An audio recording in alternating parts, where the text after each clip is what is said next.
Is being fat a choice? Hello viewers, I'm Dr. Angie, a psychiatrist, and today I'm going to react to this video using my personal and professional opinion. I'm also going to add my psychiatric expertise. So without further ado, let's get started. I'm actually really passionate about this topic because I am someone who have dealt with weight issues my whole life. Of course, not every factor is purely choice. I don't think that every factor is, but I do think a majority of it is. I will reverse what he's saying. So he said in majority, around 70, it is a choice and the rest, it's not a choice. And I will completely reverse it. I think a very small percent may be a choice and a big percentage, it's not a choice. And I'm going to explain why. And in most cases, for most people, being skinny or being fat is about willpower.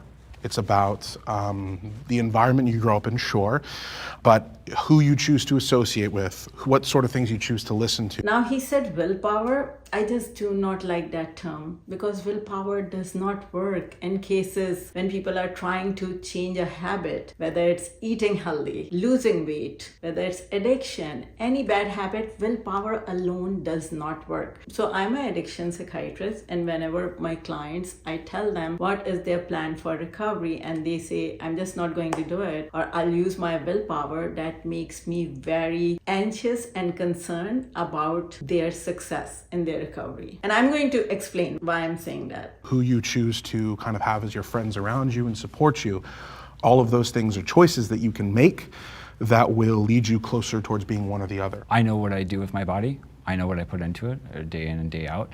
I choose not to eat some days. I choose, how I want to look. And I don't fault anyone for how they want to look or how they want to be, but I think it's a choice at the end of the day. Why it is not a choice, it's because it's way more complicated than this. If it is a choice, we wouldn't be seeing so many obese, overweight people around us if it's just making a choice. Who wants to be fat or overweight? No one. So it is not a choice. And why willpower doesn't work is because there's a thing called decision exhaustion. So have you ever had days when you think that we are going to eat really healthy and you are doing very good from morning? You pick a really good breakfast. Afternoon, there were croissants, bagels around you in the coffee store when you went there, but you choose something very healthy, like maybe a banana or an apple or a plate of salad.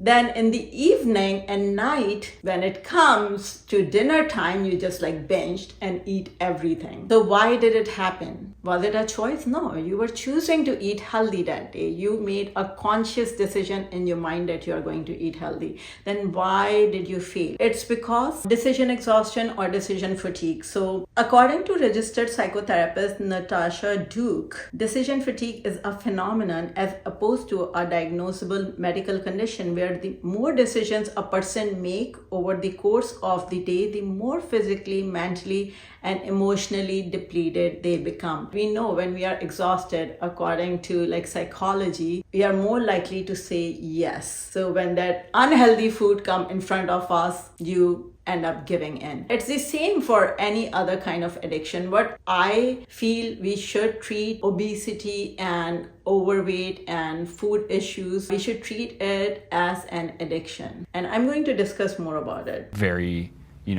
always wish-washy on how I want to be presented and if I want to gain weight or not. But the only person that's going to gain the weight at the end of the day is me and me myself. For me, it's calories in, calories out. Go to the gym, you'll get buff. Don't go to the gym, you won't get buff. I understand that there's genetics that could cause you to... Why calorie in and calorie out is not a good thing is because now we know that calories alone doesn't matter. It's the quality of calories. So you can have a Burger King or McDonald's hamburger with 500 calories, but you can have a really healthy, fulfilling meal with vegetables, quinoa, and proteins with 500 calories too. So they both are completely different. But if you are eating calorie in, calorie out, you will lose weight, but it doesn't mean that you will sustain it or you will be healthier. I don't know if you guys have heard the term skinny fat, and I see that all the time. Skinny people who are not fit want to eat more, but even with the genetics that cause you to want to eat more, the same solution is calories in, calories out. And again, it's not as easy, like I mentioned earlier, calories in, calories out, or saying no to something that's in front of you. It's not easy. Why? One is decision exhaustion. That's why willpower doesn't work. You cannot use your willpower over and over and over again and expect yourself to succeed. It's not going to work because of decision exhaustion and other things. So what other things play a role in this complex issue is our pleasure center. Food becomes an addiction, especially for obese or overweight people. It's an addiction for most people who love like unhealthy food or sugar, because it activates our pleasure center, which is mesolimbic center, and it also involves amygdala and hippocampus, and dopamine is the major neurotransmitter associated with it. So when our pleasure center gets activated, we are less likely to think from our logical brain, and we are more likely do that thing like gambling, food addiction, drug addictions, phone addictions, social media addictions. So why willpower doesn't work? Those of you who think obesity is a choice, just think of it like this. If you are trying to cut down your phone use or social media use, how many times you make an active decision that you are not going to go on your social media, or you are not going to go on Reddit, or you are not going to go online or on your phone, and how many times you fail. That's why it is not a choice. When it becomes an addiction, it is out of your hand. So one, I mentioned decision exhaustion, then I mentioned pleasure center that is involved in any addiction, and there's a third major thing too that I'm going to share soon. Choice is, always determined on who they are, and it's not going to just be a thing done overnight. Yeah. It takes a lot of, I think it's like breaking the barrier and breaking a lot of things, not only your body, but also breaking your mental state. I do agree with, he's saying it cannot be done overnight. Very, very true. Like you cannot expect a change to happen overnight. If it's a choice, you just don't choose to eat it and then you lose weight. It's not a choice. So it cannot happen overnight. And there are certain barriers you have to overcome or you have to break, but we have to be aware of it. What are we dealing with? So we are battling with this food addiction, this monster that is making our whole society obese. As a doctor, I do believe that obesity is not healthy and cause a lot of problems, and they'll discuss it more so. Again, that depends on who you are and what you want to go through. Disagreeers?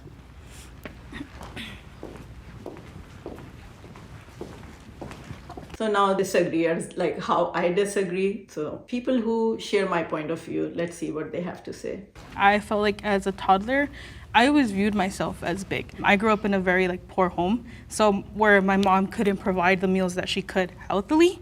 So when we would get free meals, even then it would be canned food, and it would be very much food that's not as edible. It was food for us, yes, but yeah, this is very unfortunate, but it is food like obesity, overweight. It is a habit that is developed in childhood, how the child is raised. And a lot of time when in poor families and unprivileged families, they don't have access to very healthy meals because of finances, because everything that is healthy is very expensive and all the unhealthy stuff is cheap. That's why we see so much obesity in America. That is the problem. It's not the same in other parts of the world. Like I grew up in Pakistan. I've visited Europe so many times, and it's not the same. Healthy food is not expensive like it is here. It is easy to find organic food, and food choices are better around us. And I felt like once it reached a point where I was old enough to try to make my own choices, I made all of the wrong choices. I wasn't eating,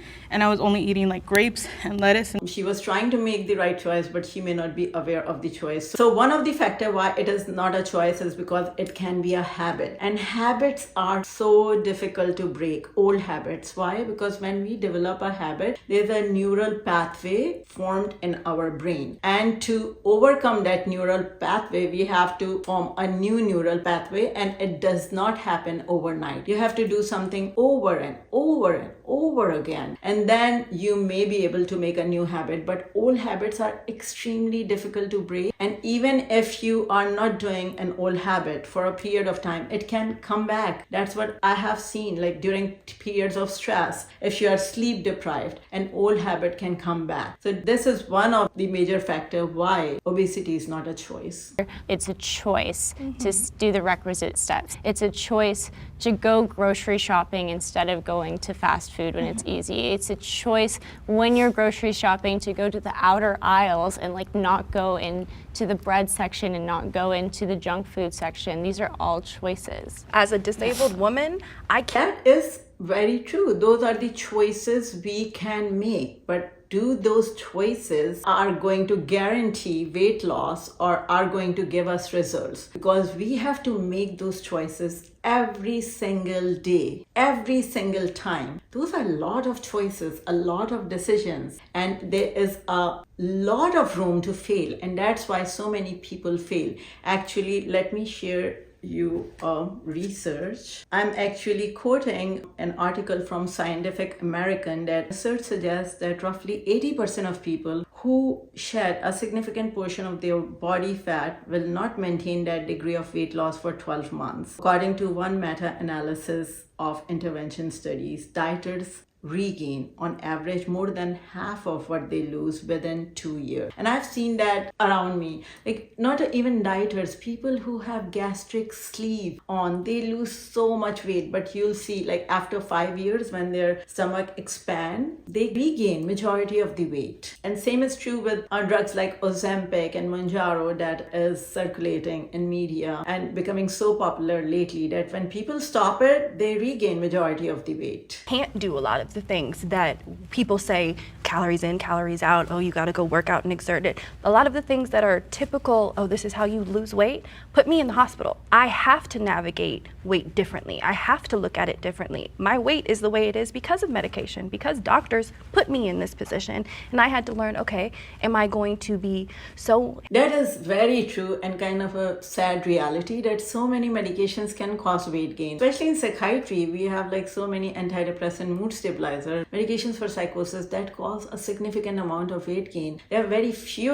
medications that cause weight loss or that does not cause weight gain. Very few medications compared to the ones that cause weight gain, and other medications for other things like steroids, so commonly used for a lot of different things, cause significant weight gain. So in that case, definitely that's not a choice. And we don't know if we see a fat or obese person, we just don't know what their situation is. Hateful of my own body that I am going to backlash and put myself through extreme gym nights, through keeping myself from eating things that I should be able to eat. You should be able to have a balance. You should be able to go into the junk food aisle like other skinny people do and still not have to worry about gaining 20 pounds. But I don't think skinny people go into this junk food aisle. They I think certainly do. They do. I eat a lot of junk food. Yeah. I mean, a lot of junk Yeah. I do completely disagree with her, the girl in red, that skinny people don't eat junk food. I've seen like skinny people not only eat a lot of junk food, also eat more in general. So, and a lot of you must have noticed that too. And they always say it's like because of my metabolism. Actually,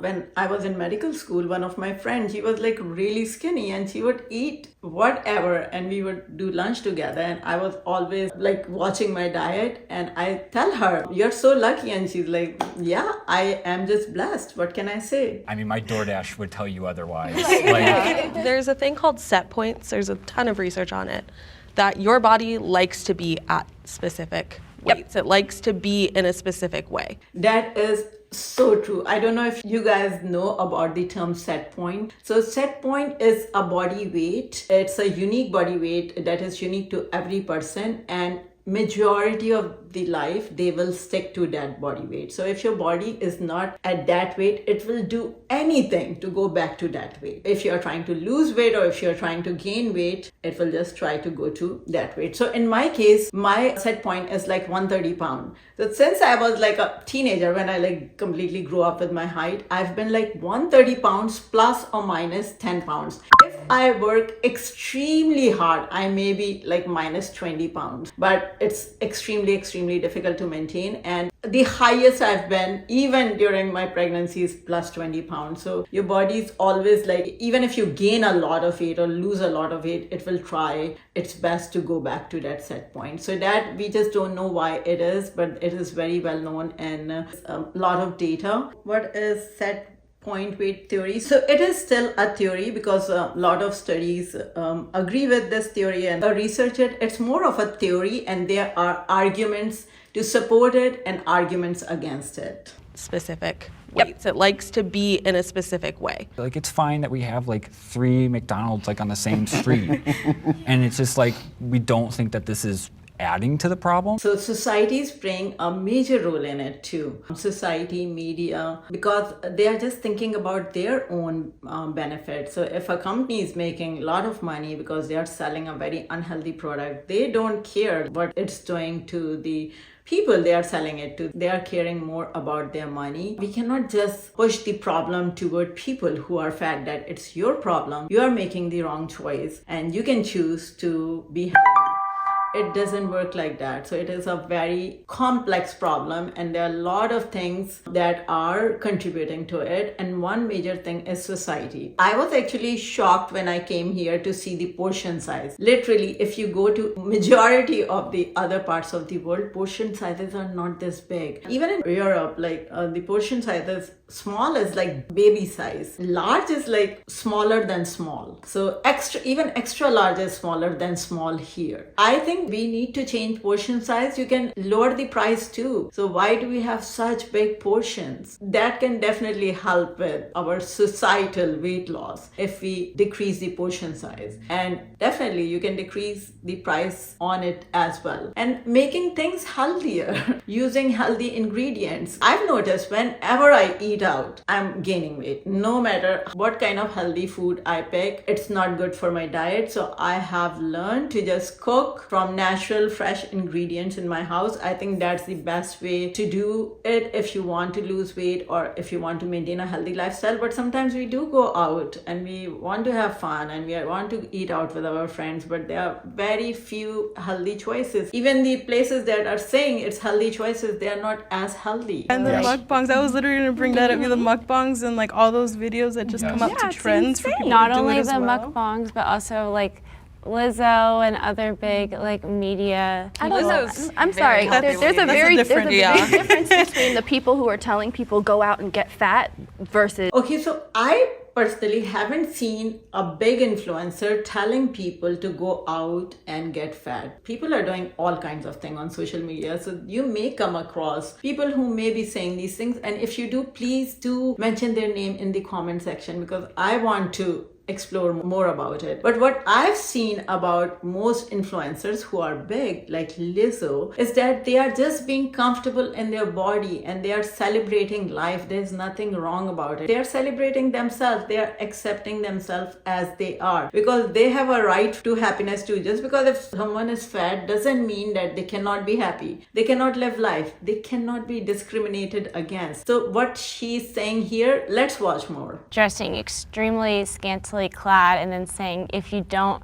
think that it's normal for a morbidly obese person to be wearing a G-string in the middle of public, then you're the problem. And they're trying to normalize society to this obese culture, which is extremely unhealthy. I've been hearing obese culture a lot, and I just disagree with this point of view. So a lot of people in America are obese. So if obesity is being shown in like a glamorous way, there is nothing wrong with it. It's not telling people to become obese. It's just telling people that they don't have to be ashamed of their bodies. If they are obese or overweight, they can still live. They can still enjoy life. They can still enjoy fashion. They have a right to live. Again, this is actually prime definition of fat discrimination and fat shaming. Almost every day, and a skinny person.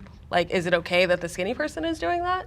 I don't think so, but I don't think that's for other reasons. Yeah, exactly. That's what is fat discrimination. So if a skinny person is doing it, it's perfectly fine. But if a obese person is doing it, no, it's not fine. And people are starting to have problem and they are saying that they are celebrating obesity. I get the whole in public thing. To say that when Lizzo does it is the same as a Victoria's Secret angel is just not the same. Yeah, what's How many times have you seen Victoria's Secret model looking girls walking around on streets? I remember just one time I may have seen one at airport. She looked like she's from a different world. So you cannot relate to those models. Why are they modeling things that normal people will be wearing? Why? Like, I just don't understand why they are promoting that kind of culture. That's not right. So if Lizzo is promoting those kind of things, there are a lot of women who can relate to her body type. There are a lot of women with her body type. So why, what is happening in culture that should be shown in social media or TV or like movies? Because people can relate to those people. Like, that is what our society is. If our society is full of obese people, they should be shown in social media or like fashion, whatever things. So me doing that is shameful,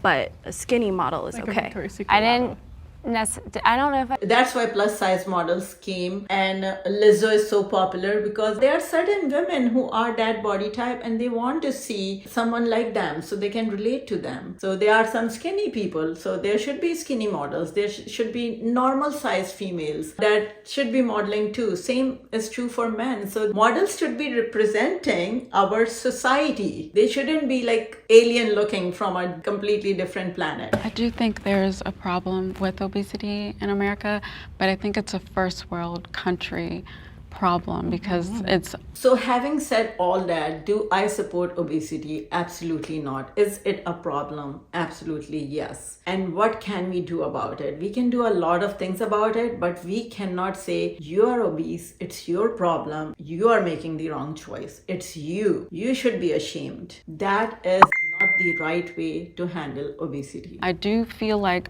health-wise, people should try to be healthier, but there's no perfect body. There's no perfect person. There's a healthy BMI in medical field. It is anywhere between 19 to 25. I can actually tell you exactly. And anything in between is fine. But if your BMI drops under the normal limit, that's not healthy either. And if it's above the healthy limit, that's not healthy either. So obesity definitely have a lot of medical implications. Actually, there are studies that have shown that if you are obese, your chances to die from obesity in 5 years are more than from cancer. So it can cause so many medical problems. In my opinion, and what I have seen is that so many of our medical issues can be prevented or even like cured just by a proper diet and a healthy lifestyle. So yeah, it's 18.5 to 24.9. But sometimes like some of the athletes have very high BMI, but it's muscle weight. So that's why now we have body scans that will tell how much fat, how much muscle composition your body has.